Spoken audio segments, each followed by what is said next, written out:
تا به حال 3 تا از داستان‌های 7 پیکر نظامی رو براتون تعریف کردم. داستان‌های گنبد سیاه، گنبد سبز و گنبد فیروزه‌ای. امروز قصد دارم که یکی دیگه از داستان‌های 7 پیکر رو براتون تعریف کنم. نظامی میگوید که پنجشنبه که هست روزی خوب و سعادت به مشتری منسوب.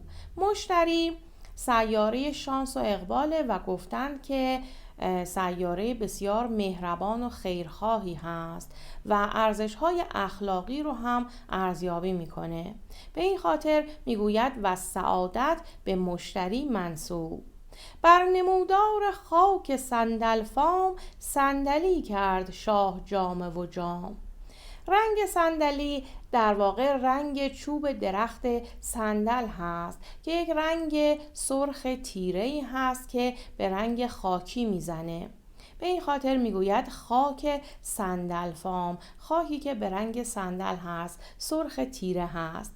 در روز پنجشنبه که رنگش صندلی هست، پادشاه بهرام لباسی به رنگ صندلی میپوشه و به گنبد صندلی رنگ میره و در اونجا دختر پادشاه چین این قصه رو براش تعریف میکنه. گفت وقتی ز شهر خود دو جوان، سوی شهری دیگر شدند روان. نام این خیر و نام آن شر بود، فعل هر یک به نام در خور بود. این نکته رو هم بگم که در زمان قدیم کلماتی مثل خرد، خود، خوش و کلمات مشابه رو با فتحه تلفظ می کردن. یعنی خرد و خش و خد و اینها تلفظ می شده. به این خاطر من اینجا خور رو خر تلفظ کردم که قافیه‌مون خراب نشه. نام این خیر و نام آن شر بود، فعل هر یک به نام در خور بود. 2 تا جوان بودن که عازم سفر شدن. اسم یکیشون خیر بود و اسم یکیشون هم شر بود و افعال و رفتار هر کدوم هم متناسب با اسمشون بود. از همین ابتدای داستان متوجه میشیم که این داستان درباره تقابل 2 نیروی ایزدی و اهریمنیه، 2 نیروی خیر و شر، تقابل بین نور و ظلمت هست. چون بریدند روزکی 2-3 راه، توشه ای را که داشتند نگاه، خیر میخورد و شر نگه میداشت، این قلم میدرود و آن میکاشت. خیر که آدم خیلی دست و دلبازی بود، غذاش رو، سفرش رو پهن میکرد و شر هم شریک غذای او میشد و با هم دیگه غذا میخوردن. خیر غذاها رو میخورد اما شر غذای خودش رو ذخیره میکرد و نمیخورد. تا اینکه تا رسیدند هر دو دوشادوش، به بیابانی از بخار به جوش. رسیدند به یک بیابانی بسیار سوزان. شهر خبر داشت که این بیابان هیچ چاه آبی درش پیدا نمیشه. به این خاطر یواشکی یک مشک پر از آب برای خودش پنهان کرده بود. اما خیر نمیدونست، خبر نداشت از اینکه آبی وجود نداره و این بیابان هیچ چاه آبی درش نیست. چون به گرمی شدند روزی 7، آب شر ماند و آب خیر برفت. یه چند روز که گذشت، خیر همه آبها رو خورده بود اما شر آب داشت و یواشکی از این رفیقش هر از گاهی آب میخورد. خیر هم متوجه میشد اما به روی خودش نمی آورد. تا اینکه تا به حدی که خشک شد جگرش، باز ماند از گشادگی نظرش. تا اینکه گلوش خشک شد و از شدت تشنگی چشماش دیگه داشت از حدقه بیرون می اومد.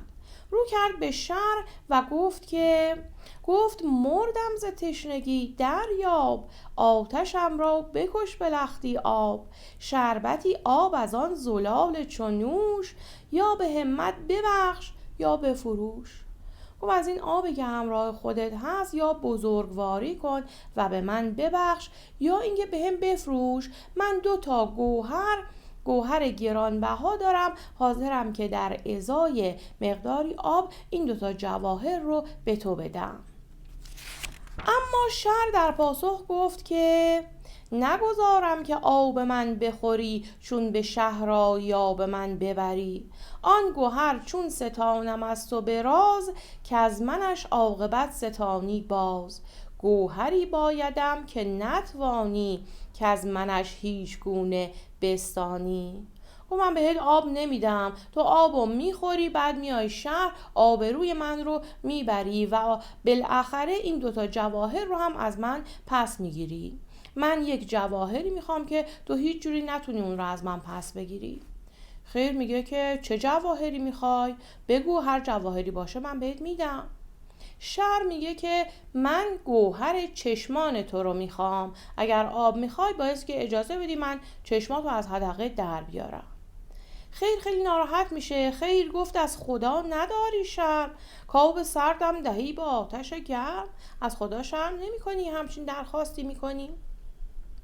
خلاصه هر چقدر که اصرار میکنه و خواهش میکنه خیر از شر که بهش آب بده، راضی نمیشه، تا اینکه دید که از تشنگی بخواهد مرد، جان از آن جایگه نخواهد برد. خیر فکر کرد که بالاخره من از تشنگی ممکنه که بمیرم، بهتره که چشمام رو بدم و مقداری آب بگیرم. گفت برخیز تیغ و دشنه بیار، شربتی آب سوی تشنه بیار. شر که آن دید دشنه باز گشاد، پیش آن خاک تشنه رفت چو باد. در چراغ دو چشم او زد تیغ، نامدش کشتن چراغ دریغ. چشم تشنه چو کرده بود تباه، آب ناداده کرد همت را. جامه و رخت و گوهرش برداشت، مرد بیدیده را تهی بگذاشت.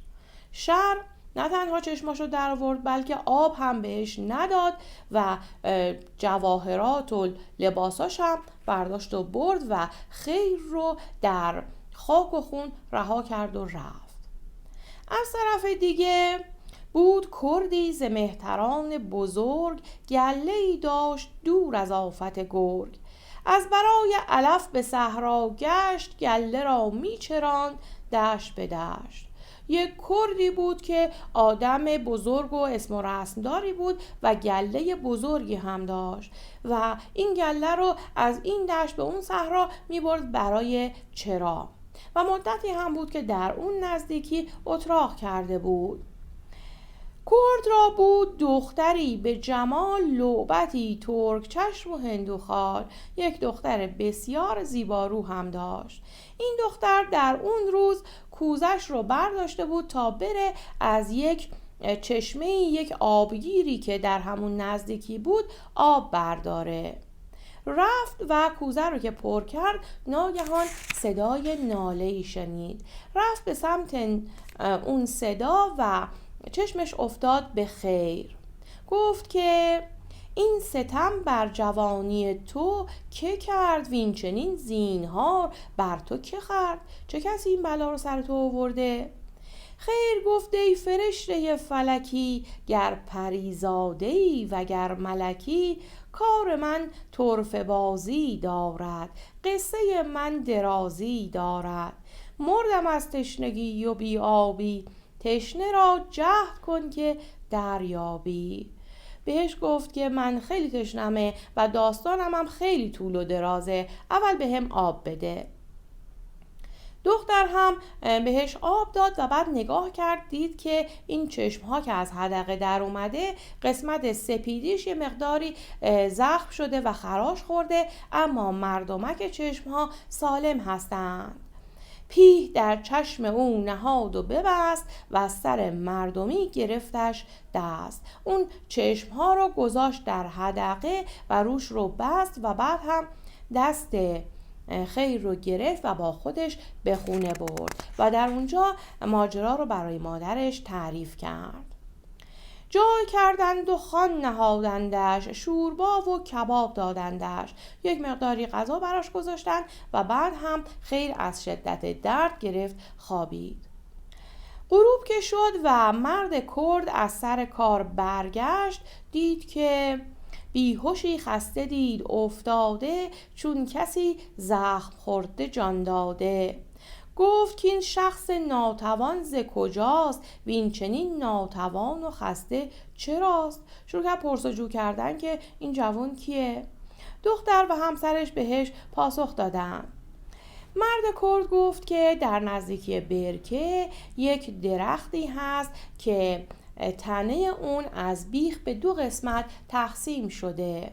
یک طرف این درخت، شاخه این درخت برگ‌هایی داره که برای درمان زخم‌های چشم خوب هست و بینایی رو به چشم برمیگردونه و طرف دیگه این درخت برگ‌هایی داره که برای درمان بیماری سر خوب هست. چون ز کردان شنید دختر کرد، دل به تدبیر آن علاج سپرد. دختر خیلی خوشحال شد، فوراً رفت و برگ‌های از اون درخت رو چید، آورد یک مرهمی درست کرد و با اون مرهم چشم‌های خیر رو بست. بود تا 5 روز بسته سرش، وان طلاها نهاده بر نظرش.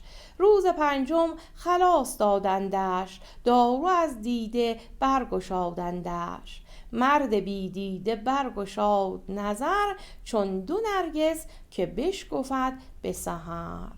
بعد از 5 روز که اون مرهم رو از روی چشمش برداشتن، خیر درست مثل یک گل نرگسی که بشکفه چشمهاش رو باز کرد و بینایی خودش رو به دست آورد. ما بقیه ماجرا رو هفته آینده بشنویم.